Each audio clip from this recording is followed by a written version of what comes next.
Hello everyone, welcome back. I decided that today I want some traditional Texas chili. Not something you're gonna find in a can or almost any other place. You really almost have to make it yourself. This does not have beans, it doesn't have tomatoes, it doesn't have all that stuff in it. It's just chili. It's beef chunks and it's chili peppers. And I have the recipe in my cookbook that is still available. That's Cooking is Love from Heart to Hands. So if you're interested in purchasing a cookbook, I'll have the information below. Just follow the instructions for whichever one you want. It comes in the spiral, or you can get it in the 3-ring binder that you can add additional pages to, which is really handy. So let's make chili. The first thing I'm going to do is I have dried chili peppers here. And I like to do a combination. You can do one, you can do whichever ones you like, depending on the heat and the flavor. But I like to use California chili pods. I usually use about 3 of those. Chili guajillo, I usually use 3 of those. And chili New Mexico, I usually use 2 of those. So about 8 chili peppers is what I'm going to use. And they're pretty easy to prepare. Well, mostly. But first we're going to just break off the stems. And we're going to remove the seeds. So I usually break off the stem, shake it a little bit, and then I just kind of go down the side a little with scissors, open it up to get more seeds out. And then I'm just going to throw this in a pot with 8 cups of water once I get them all finished. Now I've got these all in the 8 cups of water. I'm going to bring that to a boil, cover it, and then simmer it for about half an hour. While I have the chilies on boiling, I'm going to cut up the meat. Normally I buy chuck roast, but I found this beautiful stew meat at Costco, so I got it. You need 4 pounds. You can leave it in chunks this size. I think I want it just slightly smaller, so about half of that size. That's still a nice chunk of meat, but not quite so big.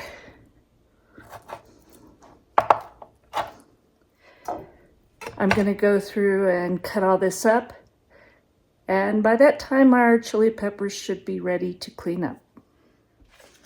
I put these chili peppers on, I boiled them.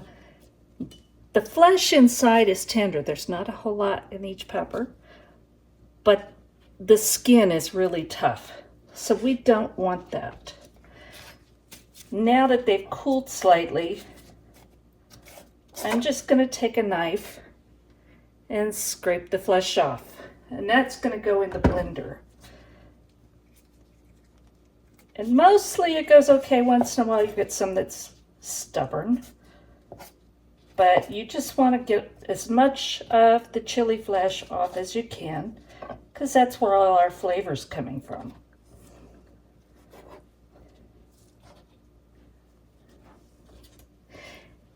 And it's wise to wear gloves anytime you're working with hot peppers.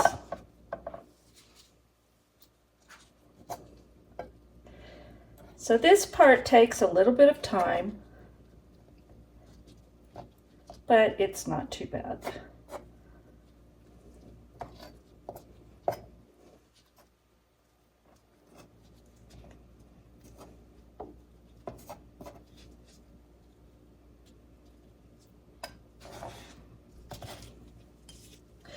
I'm going to go through, get all the flesh off of these, and then we'll come back and start making the chili.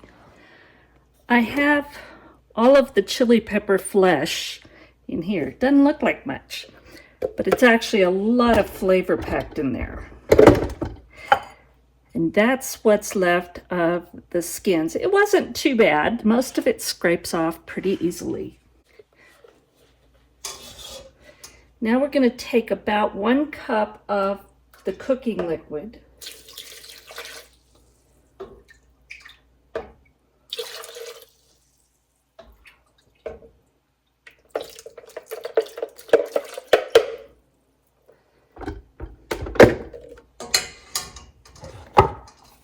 Put that in the blender.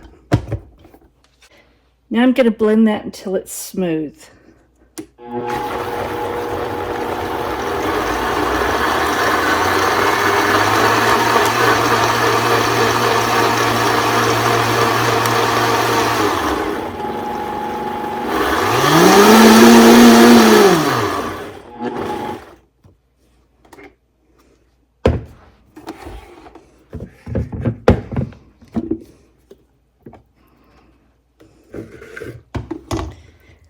And there we have our chili liquid that's gonna give this chili amazing flavor. We're not gonna throw out the rest of this cooking liquid. We're still gonna use that because that's also flavor. But we're gonna set it aside for right now. And we're gonna get a big old Dutch oven and we're gonna start browning that meat. To give this even more flavor, I'm gonna use bacon fat. This is that bacon up that you can buy. And I also have some from cooking bacon. That'll go in there too. But we need some fat to brown this meat.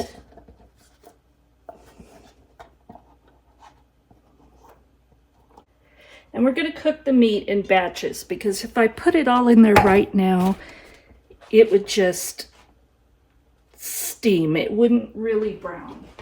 And there is 4 pounds of beef.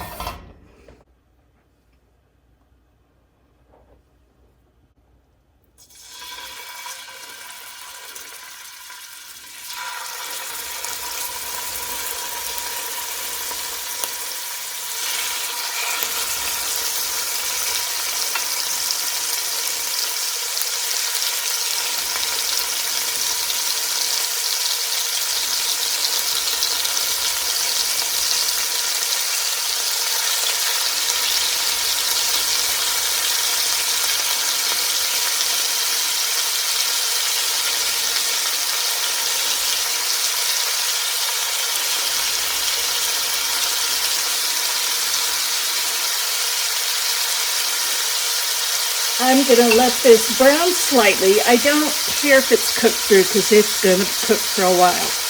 I do want to get some brown and some of the color and some of the flavor.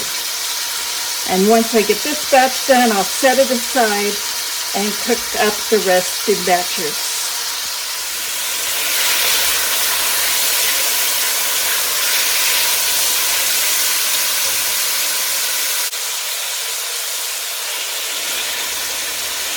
All right, this is the last batch of the meat. That took 3 batches for the 4 pounds. And I'm going to add all of that back in.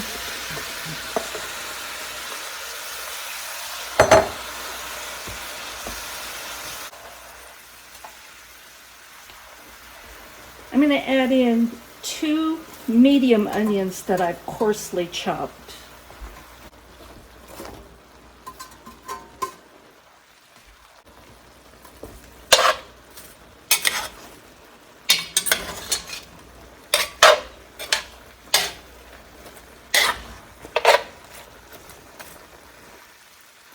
Now I have about 8 cloves of garlic here. You can use more or less depending on how much you like garlic, but I figure, hey, it's really healthy and we just like the taste of it. Now that you got all that good stuff added in,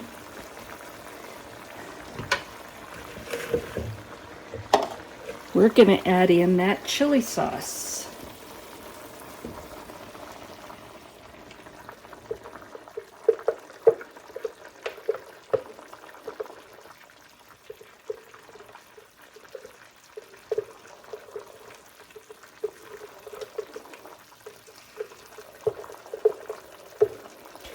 And yeah, I'm going to scrape the blender. I don't want to waste any of that good chili flavor.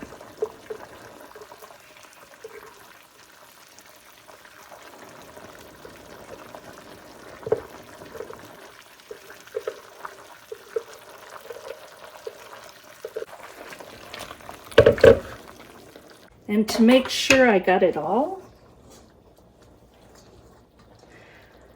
I'm going to strain this into the blender to get the rest of this liquid out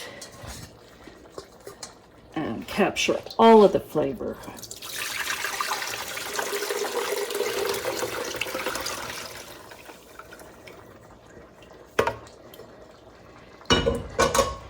And actually, there wasn't anything really to strain out a couple seeds.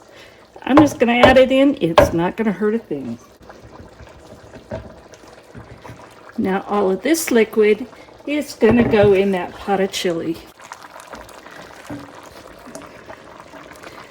Just another layer of flavor.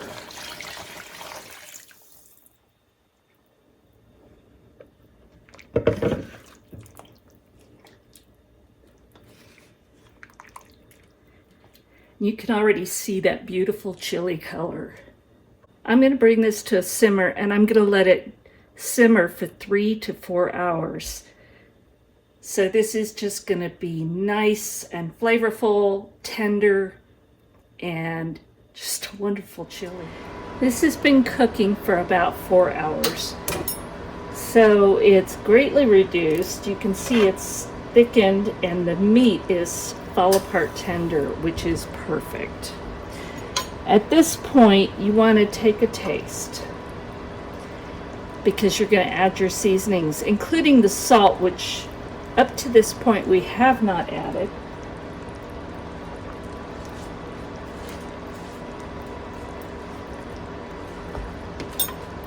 So we're going to add salt and pepper. But after we do that, you're going to want to taste it again because the salt is going to bring out the flavors. And now is the time to add any seasoning that you want. It's mostly going to be salt and pepper, but if you like more heat, you can always add more chili peppers, whatever you like. But you need that salt to bring out the flavor.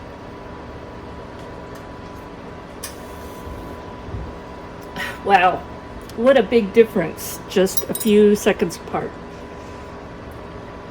I'm going to tell you I'm good with the seasoning. So I've got cornbread cooking in the oven, and at this point I'm going to thicken this.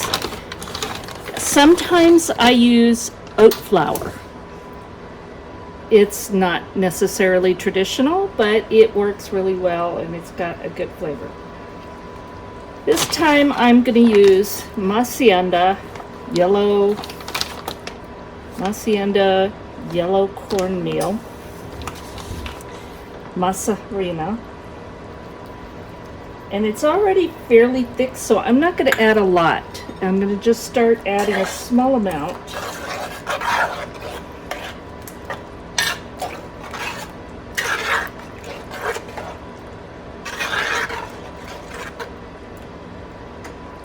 Oh yeah, I think that that's enough.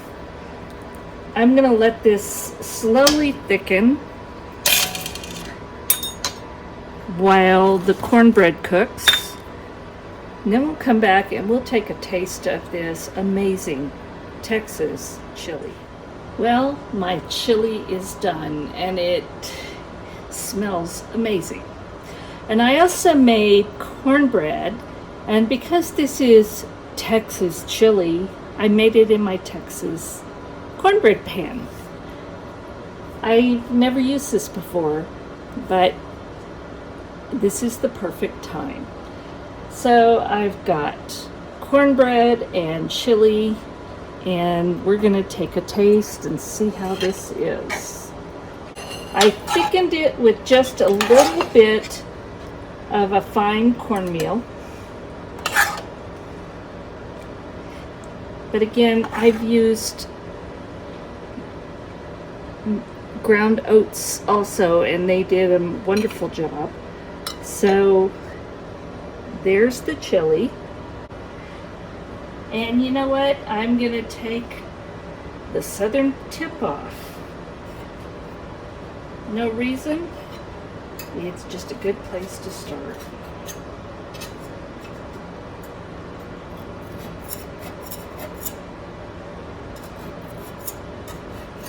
So I have my chili, I've got my cornbread. I like some cheese on top.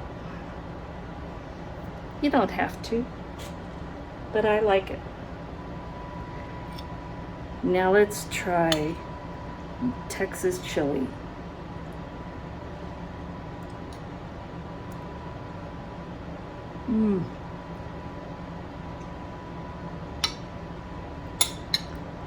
Completely tender. Amazing amount of flavor. Again, there's no tomato, no beans. There's beef, onions, garlic, and chilies. And that's all adjustable.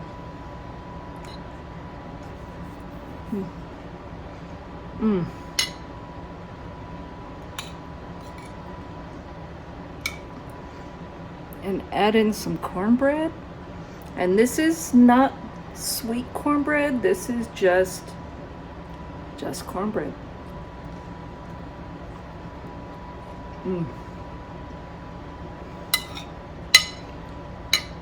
So good. I hope you give it a try. Thank you for watching, and I am asking everyone, please go below and look and see if you're subscribed. I've had a lot of people, tell me that I'm not getting notifications, and when they check, they have been unsubscribed. They're getting nothing. So please go below and check.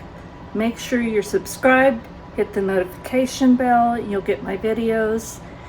Thank you so much for your support. God bless.